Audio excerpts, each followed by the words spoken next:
नाम आरव है और तुम्हें मेरी पत्नी बनकर सिर्फ 7 दिन मेरे साथ रहना होगा। बदले में तुम्हारी माँ का पूरा इलाज मेरी जिम्मेदारी होगी। वो लड़की, जैसे उसने कुछ सुना ही नहीं, चुपचाप बैठी रही। उसकी पलकें झुकी थीं, चेहरा हल्का सिहर उठा था। फिर कुछ पल बाद भर्राए गले से बोली, मैं विधवा हूँ। मैंने उसकी बात को बीच में नहीं काटा, बस हल्की मुस्कान के साथ कहा, ये शादी सिर्फ एक दिखावा होगी।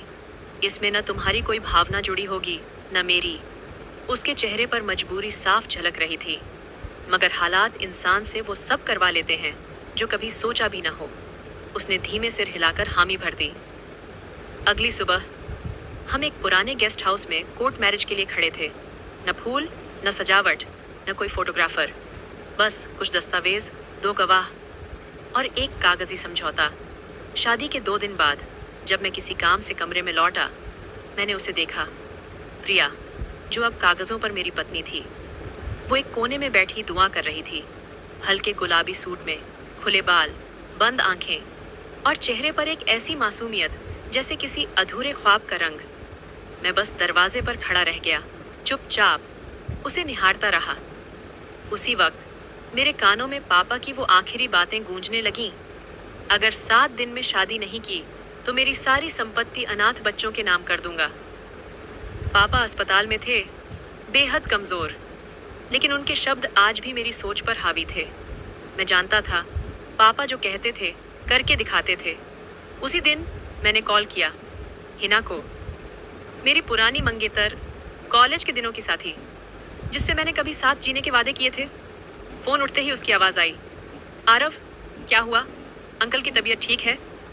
मैंने सीधा कहा, मुझे 7 दिन में शादी करनी है हिना, अभी, इसी वक्त। कुछ पल की चुप्पी, फिर वो हंस पड़ी। ओ आरव, तुम तो जैसे फिल्मों की स्क्रिप्ट लेकर आए हो। मैं लंदन जा रही हूँ, वापस आकर आराम से शादी कर लेंगे। मैंने उसकी बात बीच में ही काट दी।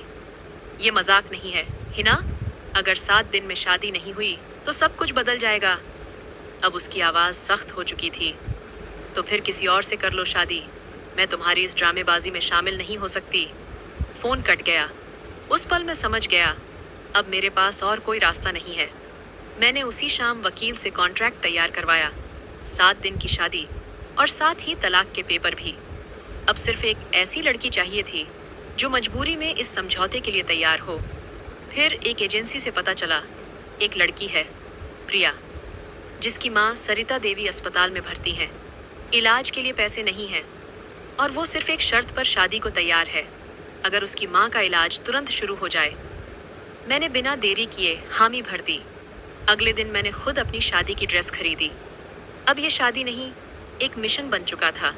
और जब पहली बार कोर्ट में मैंने प्रिया को देखा तो मैं ठहर सा गया। वो खामोश थी, मगर उसकी आंखों में एक गहराई थी जो चुप रहकर भी बहुत कुछ कह रही थी। हमने दस्तावेजों पर साइन किए, गवाहों के सामने हामी भरी और उस पल हम पति पत्नी बन गए, सिर्फ 7 दिनों के लिए। जैसे ही शादी की प्रक्रिया पूरी हुई, मैंने अस्पताल फ़ोन किया, नया मरीज़ है, नाम है सरिता देवी, तुरंत फाइल तैयार करें, मैं आज ही उन्हें भर्ती करवा रहा हूँ। शादी के बाद मैंने प्रिया को घर के गेस्ट रूम में ठहराया, क्योंकि मैं जानता था ये रिश्ता सिर्फ एक समझौता है। दोपहर का वक्त था। नौकरानी कमरे में आई और बोली, सर, वो लड़की कुछ भी नहीं खा रही, बस पूजा में बैठी है। मैंने आंखें मूंदी और शांत स्वर में कहा, उसे रहने दो, जितना जल्दी हो सके ये घर और इसके नियम वो खुद सीख जाएगी। उस रात मैं अपने कमरे में फाइलों में डूबा था, लेकिन दिमाग कहीं और उलझा था, उस लड़की की कहानी में। मुझे याद आया, मैंने अब तक उससे उसकी ज़िंदगी के बारे में कुछ नहीं पूछा। उसके माँ बाप, उसका अतीत, कुछ भी नहीं जानता मैं। बस इतना पता है कि उसकी माँ अस्पताल में है और वो उनके इलाज के लिए ये 7 दिन की शादी स्वीकार कर चुकी है। मन में बार बार एक बात आती, ये सौदा सिर्फ मेरी मजबूरी थी। फिर उसके बारे में इतना क्यों सोच रहा हूँ? अगली सुबह जब मैं नाश्ते की मेज़ पर बैठा तो वहाँ एक छोटा सा कागज़ पड़ा था। प्रिया की लिखी चिट्ठी थी। हमारी शादी अब सिर्फ कागज़ों की बात नहीं रही, ये रिश्ता अब मेरे भगवान के सामने भी है। आपने मुझे एक सहारा दिया है, इसके लिए मैं कृतज्ञ हूँ। उसका यह पत्र पढ़कर मैं ठहर गया। उसने इस रिश्ते को मेरा सौदा नहीं, अपना भाग्य मान लिया था। ये बात दिल को कहीं अंदर तक छू गई थी। मैंने वो चिट अपनी जेब में रख ली, शायद इसलिए क्योंकि कुछ बातें हमेशा पास रखी जाती हैं। तीसरे दिन मैंने उसकी माँ से अस्पताल में मिलने का फैसला किया। वह महिला बेहोश थी, चेहरे पर थकान थी, लेकिन प्रिया उनके पास बैठी उनका हाथ थामे थी।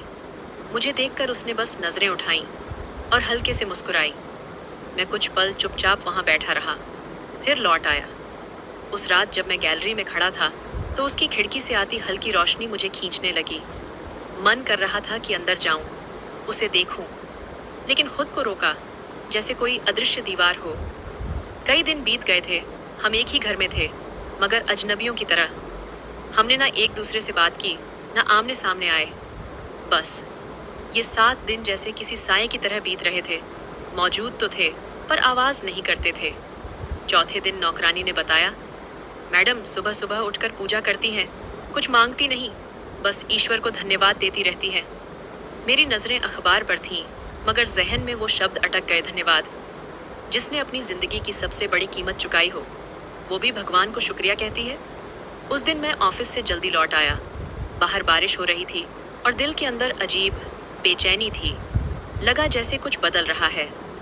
जब मैं उसके कमरे के पास से गुजरा तो खिड़की से हल्की रोशनी आ रही थी। दरवाज़ा खुला था। मैं चुपचाप अंदर गया। वो हाथ जोड़े प्रार्थना में बैठी थी, आंखें बंद, चेहरा शांत।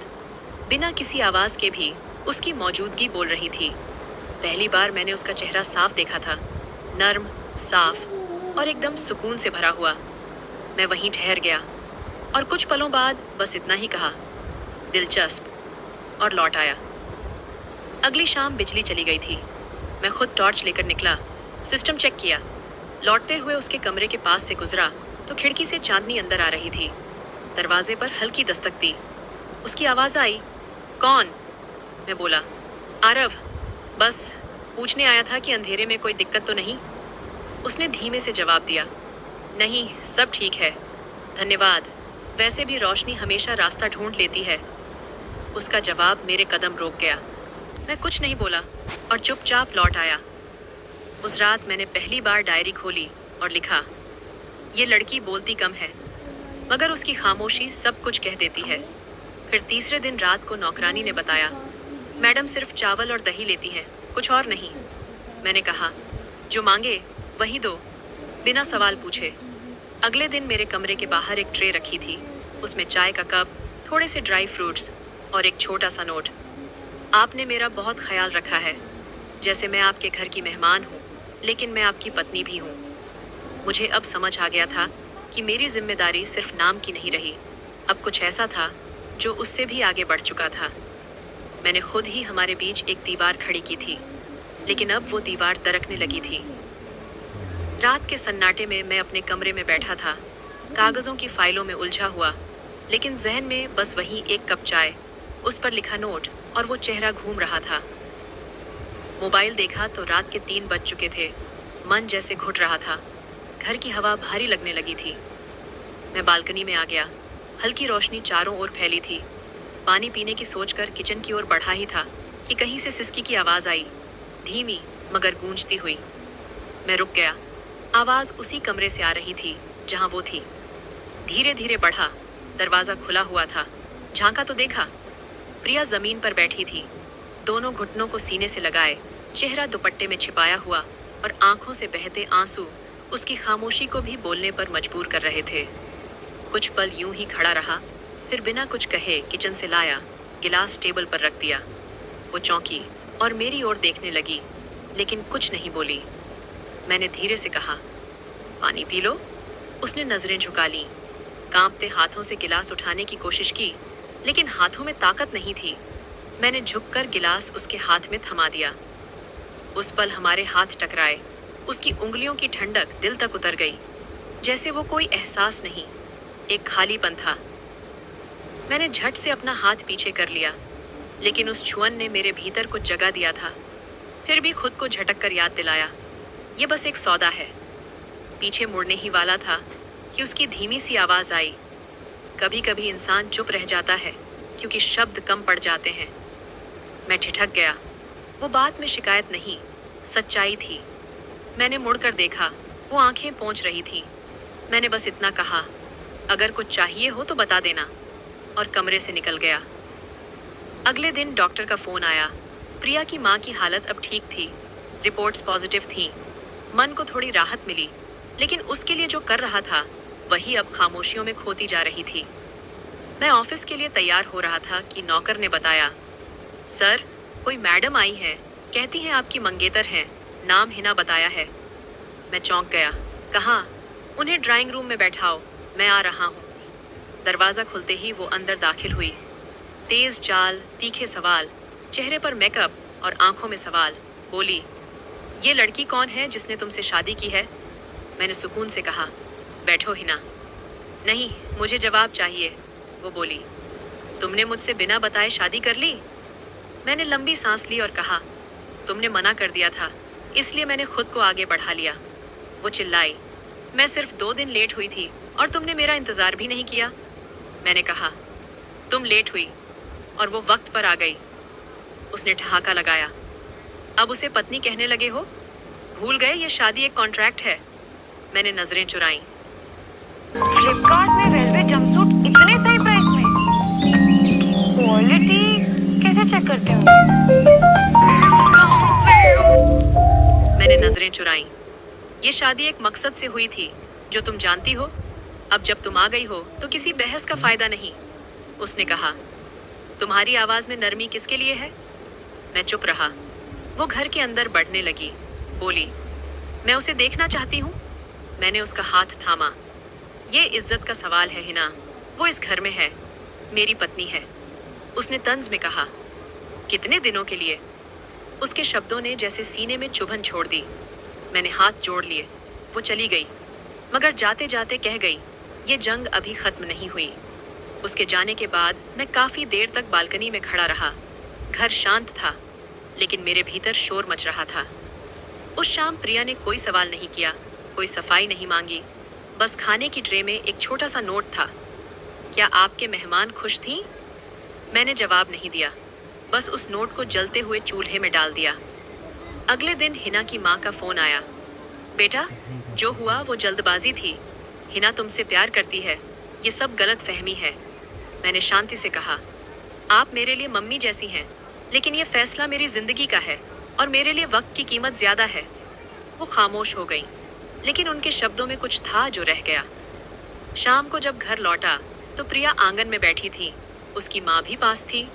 प्रिया की माँ ने कहा, बेटा, तुम्हारी पत्नी बहुत प्यारी है। मैंने बस मुस्कुरा दिया और उसी वक्त दिल में आया, हिना ने कभी ऐसा एहसास नहीं दिया था, न सुकून, न अपनापन, हमेशा मोहब्बत भी जैसे कोई डील हो। उसी रात दरवाजे पर हल्की दस्तक हुई। मैंने खोला तो सामने प्रिया थी। बारिश हो रही थी। उसने कहा, नींद नहीं आ रही थी, बारिश की आवाज ने सोने नहीं दिया। मैंने कहा, आ जाओ अंदर, बैठो। वो कुछ पल चुप रही, फिर बोली, क्या मैं आपके लिए कोई बोझ हूँ? मैंने उसकी आंखों में बिना देखे कहा, तुम वो इंसान हो जिसे मैं समझने की कोशिश कर रहा हूँ।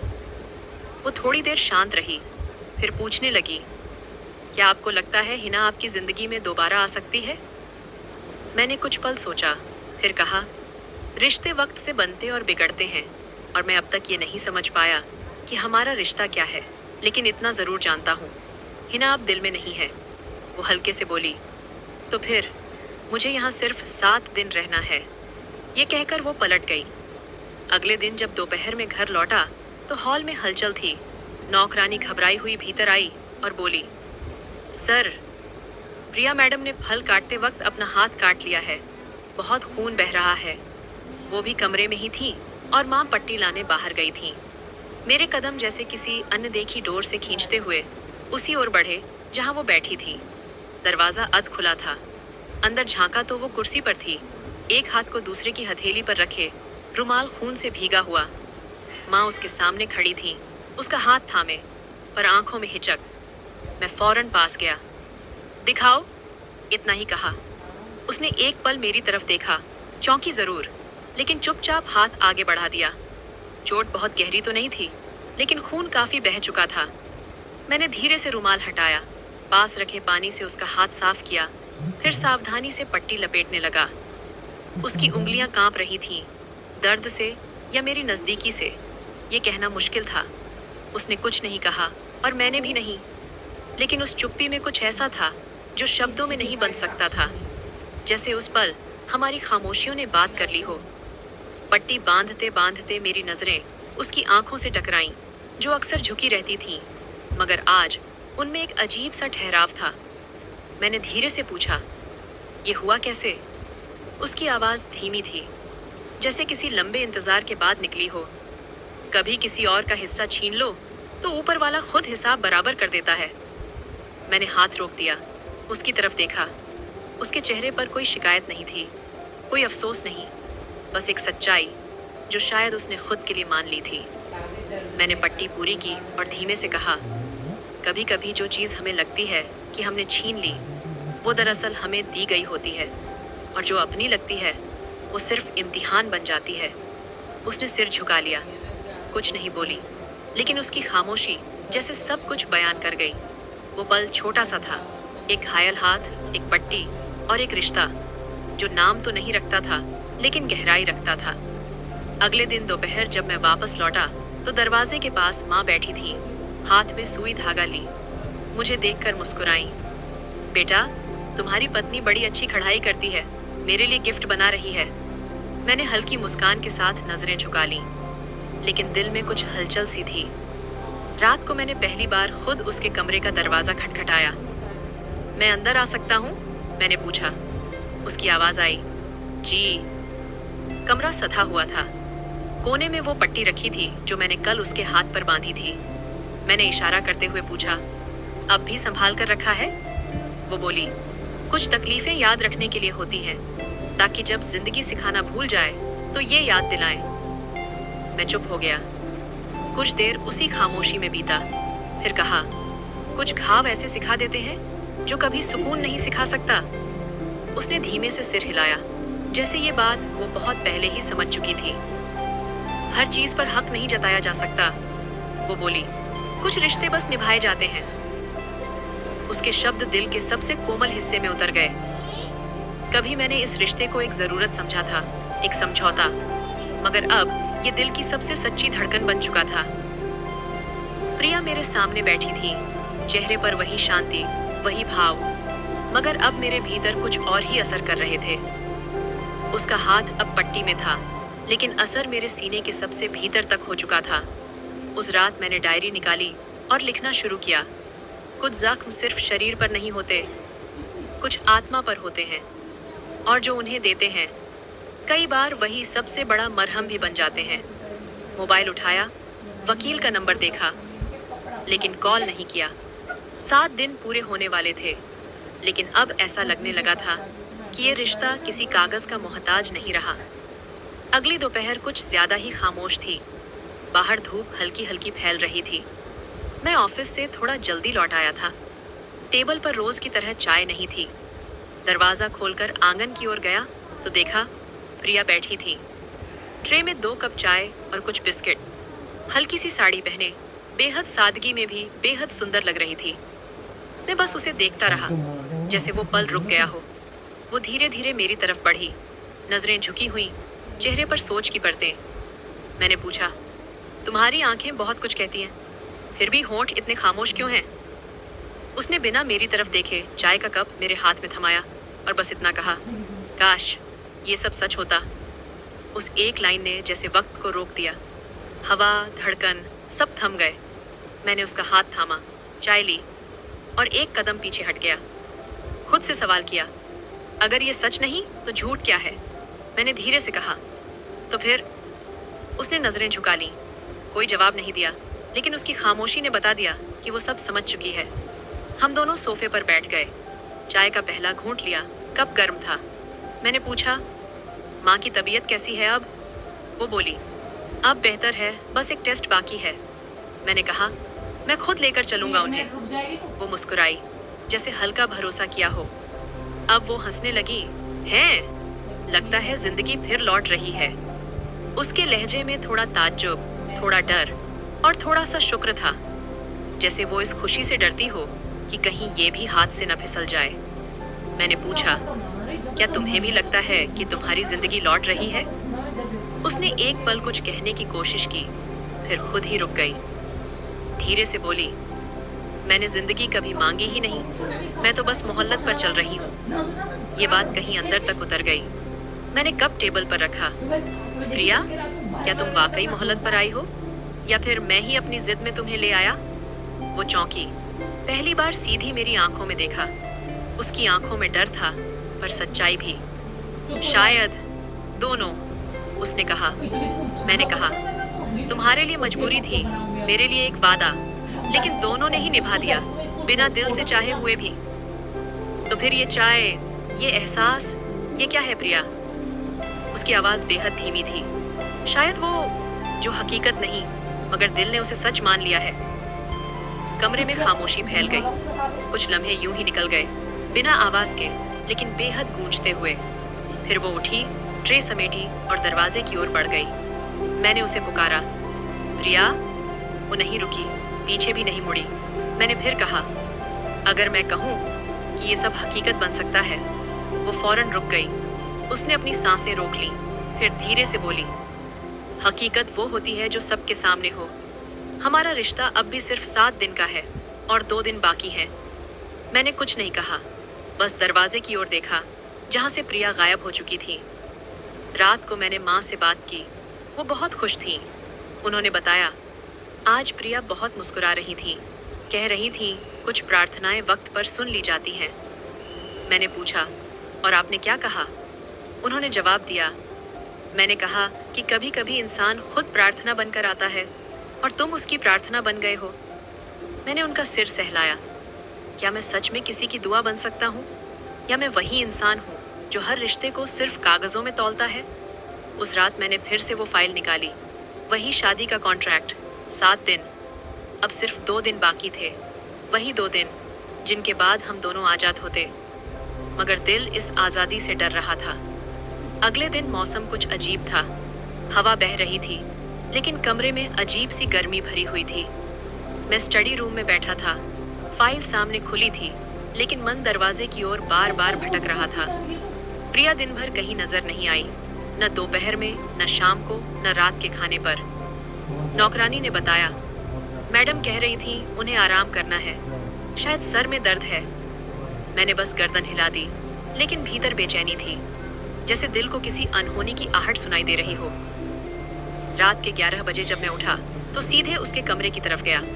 दरवाजा आधा खुला था, लेकिन कमरा खाली था, सब कुछ अपनी जगह पर, बस वो नहीं थी। मैंने पुकारा, प्रिया। आवाज कमरे में गूंज गई। कोई जवाब नहीं आया।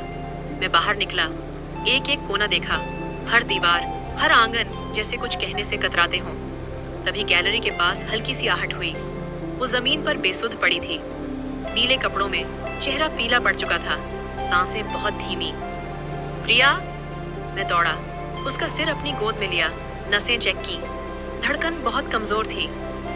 गाड़ी निकालो, मैंने चिल्लाकर कहा। नौकर दौड़ा। मैंने उसे उठाया, जैसे कोई टूट चुकी आत्मा हो, और सीधे अस्पताल भागा। उसके हाथ मेरी उंगलियों में थे। मैं सिर्फ एक बात दोहरा रहा था, कुछ नहीं होगा, मैं हूं तुम्हारे साथ। अस्पताल में डॉक्टर दौड़ते आए, इंजेक्शन, ऑक्सीजन, मशीनें। एक डॉक्टर मुझे अलग ले गया। सर, इन्हें नींद की बहुत सारी गोलियां दी गई हैं, डोज ज्यादा हो गया था, अगर थोड़ी देर और होती। वो जिंदा है ना? मेरी आवाज कांप रही थी। डॉक्टर ने सिर हिलाया। अभी हाँ। मैं वहीं पास की कुर्सी पर बैठ गया, सिर हाथों में था, आंखें सवालों से भरी हुई। प्रिया ने ऐसा क्यों किया? सुबह डॉक्टर ने कहा, होश आ गया है, मगर बहुत कमजोर हैं, बात न करें, बस मिल सकते हैं। मैं उसके कमरे में गया। वो बिस्तर पर पड़ी थी, आंखें थोड़ी थोड़ी खुल रही थीं। मैं पास बैठा, उसका हाथ थामा, जो अब भी ठंडा था। पूछा, तुमने ऐसा क्यों किया? मेरी आवाज़ सख्त नहीं थी, सिर्फ टूटी हुई थी। उसने कुछ नहीं कहा, बस आंखें बंद कर लीं, जैसे अब जवाब देना उससे बाहर था। घर लौटकर मैं सीधा उसके कमरे में गया, हर दराज खोली, हर कोना देखा। एक छोटी सी डायरी मिली। पहले 2 पन्ने खाली थे, तीसरे पर लिखा था, मैं विधवा नहीं, तलाकशुदा हूँ। मेरे हाथ ठिठक गए। अगले पेज पर लिखा था, उसने मुझसे कभी प्यार नहीं किया। मैं उसके लिए बस एक शरीर थी, उसकी ज़रूरतें, उसका गुस्सा, उसका खेल। और मैं हर दिन थोड़ा थोड़ा बुझती रही। एक दिन उसने कहा, तू मेरे लायक नहीं, डिवोर्स पे साइन कर दे। जैसे मैं कोई इस्तेमाल की हुई चीज़ हूँ। मैं पन्ना पलटता गया। मैं जीना छोड़ चुकी थी, सिर्फ माँ का चेहरा देखकर रुक जाती थी। फिर तुम आए, आरव। तुमने कहा सिर्फ 7 दिन के लिए पत्नी बनो। मैंने सोचा, शायद अब शरीर को बेचने का काम कानूनी हो गया है। कम से कम माँ बच जाएंगी। मेरी आंखें भर आईं। तुम्हारी नज़रें बाकी लोगों से अलग थीं, लेकिन मुझे डर लगने लगा कि कहीं इस बार दिल न लग जाए। मैं डायरी बंद करके बैठ गया। अब कुछ समझने के काबिल नहीं रहा था। हाथ कांप रहे थे। मैं हॉल में आया, सिर हाथों में छुपा लिया। जिसे मैंने सौदा समझा, वो तो अपनी जिंदगी की सबसे बड़ी जंग लड़ रही थी। मैंने वकील का नंबर डायल किया, लेकिन फिर काट दिया। ये वक्त ना कानून का था, ना कागज का। ये वक्त सिर्फ सच का था। अस्पताल लौटकर फिर उसके कमरे में गया। वो जाग रही थी, आंखें कमजोर थीं, लेकिन खुली हुई थीं। मैंने उसके पास बैठकर कहा, मुझे तुमसे माफ़ी नहीं चाहिए। मैं बस चाहता हूँ कि तुम जियो, अपनी मर्जी से, अपनी इज्जत के साथ। वो कुछ नहीं बोली, लेकिन उसकी आंखों में पहली बार कोई और ही रोशनी थी। एक नमी थी, लेकिन डर नहीं। मैं प्रिया को घर वापस ले आया। वो बहुत कमज़ोर थी, लेकिन अब खामोश नहीं थी, बस थकी हुई लग रही थी। प्रिया को दरवाजे पर आते ही माँ ने गले से लगा लिया, जैसे बरसों बाद कोई अपना लौट आया हो। घर का माहौल थमा हुआ था। हर चेहरा सब कुछ जानते हुए भी जैसे अनजान बना बैठा था। मैंने उसके आराम के लिए उसे गेस्ट रूम में नहीं, बल्कि उस कमरे में भेजा जो कभी मेरे माता पिता का था, जहाँ धूप कम आती थी मगर सुकून हर कोने में बसता था। शाम को मैं स्टडी रूम में बैठा फाइलें उलट रहा था, तभी बाहर से गाड़ी की आवाज़ आई। नौकरानी ने आकर कहा, सर, सोनिया मैडम आई हैं। मैंने नज़र उठाई। मुझे मालूम था अब क्यों आई है। दरवाज़ा खुला और सोनिया अंदर दाखिल हुई, चेहरा गुस्से और घमंड से भरा हुआ। उसने आते ही कहा, आरव, अब बहुत हो गया। तुम्हारी ये खामोशी और अजीब फैसले अब बर्दाश्त नहीं होते। वो मेरे ठीक सामने आ खड़ी हुई। मैंने ठंडी आवाज़ में कहा, बैठो, बात करनी है। मगर वो चीख कर बोली, मैं बात करने नहीं आई हूँ। अब समझ में आ गया है कि वो लड़की अभी तक यहाँ क्यों है। वो कैसे तुम्हारी पत्नी हो सकती है? तलाकशुदा है, टूटी हुई है। मैं कुर्सी से उठा। आवाज़ ठंडी थी, लेकिन आंखों में लपट थी। जिस लड़की को तुम तलाकशुदा कह रही हो, उसी ने मेरे पिता की आखिरी वसीयत निभाई। तुमने मना कर दिया था, लेकिन उसने सिर्फ एक शर्त पर हाँ कह दी। सोनिया बिफर कर बोली, शर्त? कैसी शादी है ये? न मोहब्बत, न रिश्ता, बस एक कॉन्ट्रैक्ट। मैंने पहली बार उस पर आवाज़ उठाई। हाँ, ये शादी एक कॉन्ट्रैक्ट थी, लेकिन उसने उस रिश्ते में वो जान डाल दी जो तुम चाह कर भी नहीं कर सकी।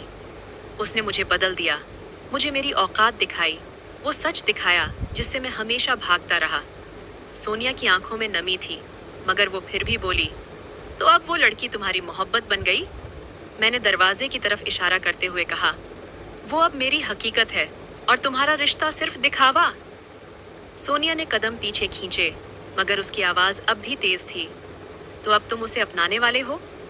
मैंने शांत लहजे में कहा, नहीं, उसे अपनाने की ज़रूरत ही नहीं।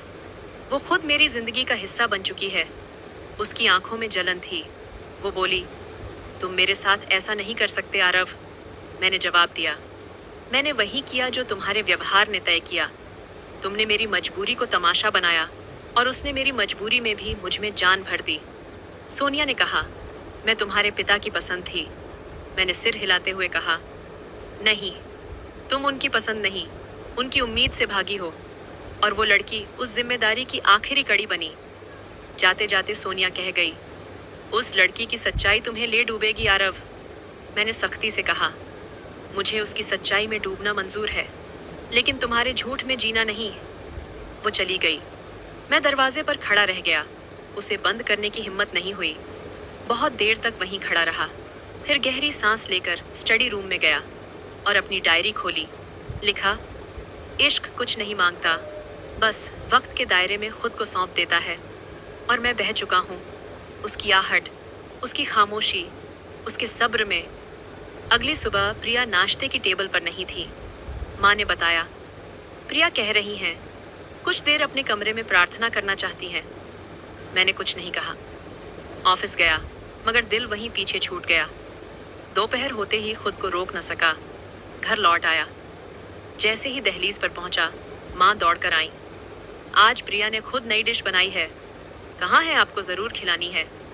मैंने मुस्कुराते हुए कहा, मैं पूरी तरह तैयार हूँ। किचन में दाखिल हुआ तो देखा प्रिया टेबल सजा रही थी। चेहरे पर एक अलग ही शांति थी, जैसे कोई फैसला ले चुकी हो। मैंने धीरे से कहा, कल सोनिया आई थी। वो ठिठकी, मेरी तरफ देखा। मुझे पता था, आना तो उसे ही था। मैंने कहा, प्रिया, तुमने मेरी और मेरे पिता की इज्जत बचाई है। उसने कुछ कहने की कोशिश की, मगर चुप रह गई। मैंने धीमे स्वर में कहा, प्रिया, मैं तुमसे मोहब्बत करने लगा हूँ। वो हल्के से मुस्कुराई, जैसे सब जानती हो। फिर नजरें झुका लीं। उसे एहसास था, अब ये रिश्ता सिर्फ लफ्जों का नहीं रहा। 7 दिन पूरे हो चुके थे। सुबह सुबह घर में हर कोई जाग चुका था, मगर हर कोने में एक गहरा सन्नाटा था। खिड़की से छनकर आती धूप जैसे कह रही थी, अब वक्त पूरा हो गया। मैंने पूछा, प्रिया कहाँ है? माँ ने कहा, अपने कमरे में है, शायद सामान पैक कर रही हैं। मेरा दिल धड़कने लगा। दोपहर में जब मैं उसके कमरे के पास पहुंचा, दरवाज़ा खुला था। प्रिया ज़मीन पर बैठी थी। सूटकेस खुला पड़ा था। कुछ कपड़े रखे जा चुके थे, कुछ अभी रखे जा रहे थे। वो पूरी तरह तैयार थी जाने के लिए, जैसे मन पूरी तरह साफ कर चुकी थी। मैं दरवाजे पर रुका रहा। वो जानबूझकर नजरें नहीं मिला रही थी। फिर बिना देखे ही बोली, मैं जा रही हूँ, जैसा वादा था। 7 दिन पूरे हो गए हैं, अब मेरा यहाँ कोई हक नहीं रहा। मैंने एक कदम आगे बढ़ाया और कहा, मैंने तुम्हें जाने को नहीं कहा। उसने कपड़े फोल्ड करते हुए जवाब दिया, लेकिन आपने रोका भी नहीं। मेरे शब्द वहीं अटक गए। प्रिया फिर बोली, शादी का वक्त पूरा हो गया, वादा पूरा हो, मेरा रिश्ता भी खत्म हो गया। अब मैं वहीं हूँ, तलाकशुदा, खामोश, मजबूर। मैंने उसकी तरफ देखा। नहीं, तुम वो नहीं हो। तुम वो हो जिसने मुझे आईना दिखाया, जो मेरी दुनिया में आई और सब कुछ बदल दिया। वो हल्के से मुस्कुराई, लेकिन उस मुस्कान में सवाल था, तो फिर आपको ये बात 7वें दिन ही क्यों याद आई?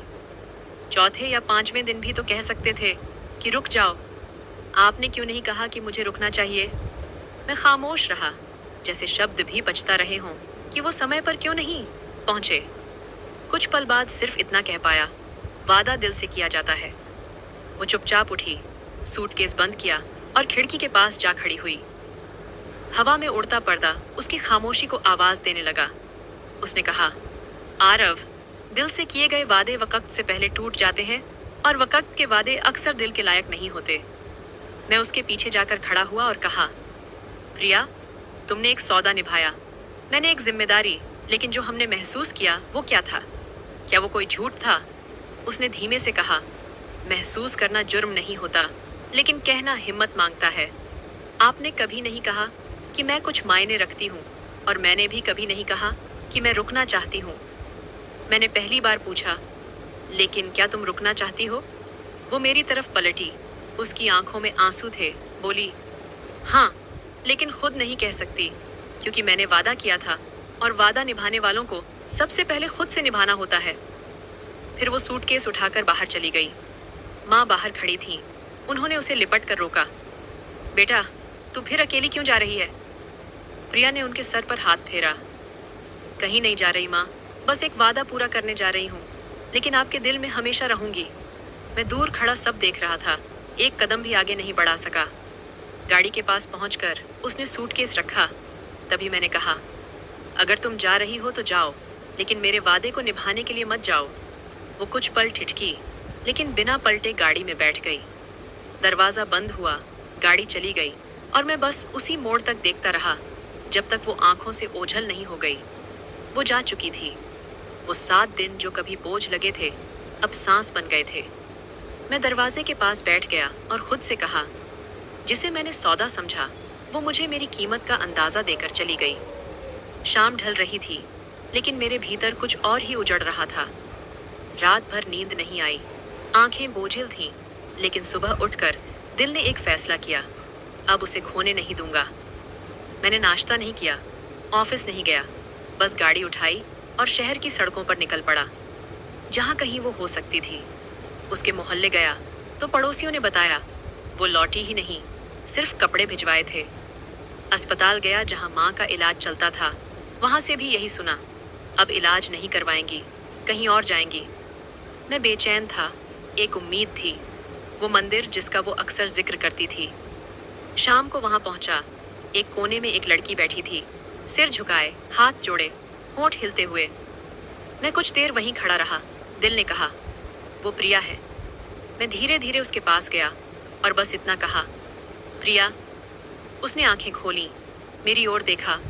उसकी आंखें भीगी हुई थीं, लेकिन उनमें कोई गुस्सा नहीं था, सिर्फ इंतजार था। मैंने बिना कुछ कहे उसकी आंखों में वो सब कह दिया जो जुबान कभी कह नहीं सकी।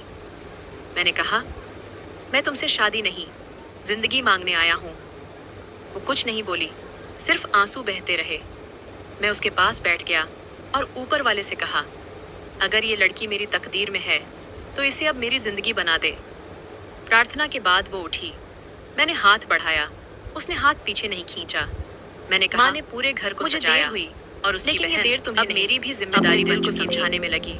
दरअसल तुम तो पहले दिन से मेरी शर्त तय हुई चुकी थी कि मैं उसकी कुछ देर का इलाज करने के बाद उसने धीमे से कहा, मैंने निभाया आरव, लेकिन अब वो मैं वादा निभाने गई थी।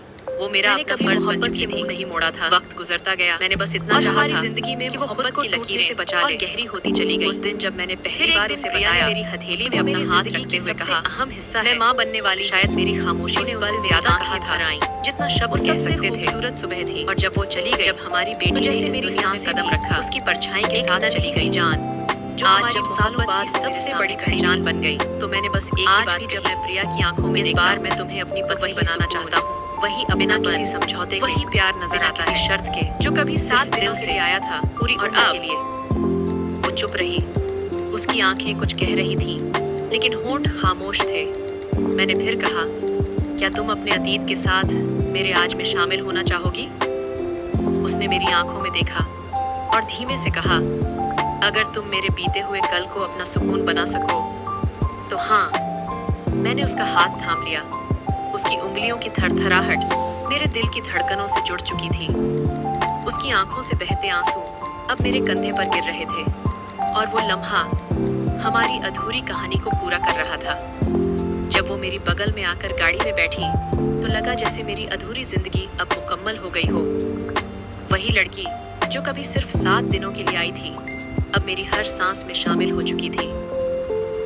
घर पहुंचते ही मैंने सबसे पहले वो अलमारी खोली जहां वो पुराना कॉन्ट्रैक्ट रखा था, जिसने हमें साथ लाया था लेकिन बांधे रखा था। उस कागज को देखा, फिर बिना किसी हिचक के फाड़ दिया। उस पल सिर्फ एक दस्तावेज नहीं फटा, उस पल मैंने अपने और उसके बीच का हर फासला मिटा दिया। प्रिया ने पहली बार खुलकर मुस्कुराया। मैंने उससे कहा, अब हमारा रिश्ता किसी कागज का मोहताज नहीं, ये अब हमारी रूहों का हिस्सा है। माँ ने पूरे घर को सजाया और उसकी माँ अब मेरी भी जिम्मेदारी बन चुकी थी। दरअसल वो शादी एक शर्त पर हुई थी कि मैं उसकी माँ का इलाज करवाऊंगा, और वो वादा मैंने निभाया। लेकिन अब वो कोई शर्त नहीं थी, वो मेरा अपना फर्ज बन चुकी थी। वक्त गुजरता गया और हमारी जिंदगी में मोहब्बत की लकीरें और गहरी होती चली गईं। फिर एक दिन प्रिया ने मेरी हथेली में अपना हाथ रखते हुए कहा, मैं माँ बनने वाली हूँ। उस पल मेरी आंखें भर आईं। वो सबसे खूबसूरत सुबह थी जब हमारी बेटी ने इस दुनिया में कदम रखा, एक नन्ही सी जान जो हमारी मोहब्बत की सबसे बड़ी पहचान बन गई। आज भी जब मैं प्रिया की आंखों में देखता हूँ तो वही सुकून, वही अपनापन, वही प्यार नजर आता है जो कभी 7 दिनों के लिए आया था और अब जिंदगी भर के लिए ठहर चुका है। और मैं आज भी उतनी ही शिद्दत से उससे प्यार करता हूँ, हर लम्हा, हर सांस, हर दुआ में। अगर ये कहानी आपके दिल को छू गई हो तो इस वीडियो को लाइक ज़रूर करें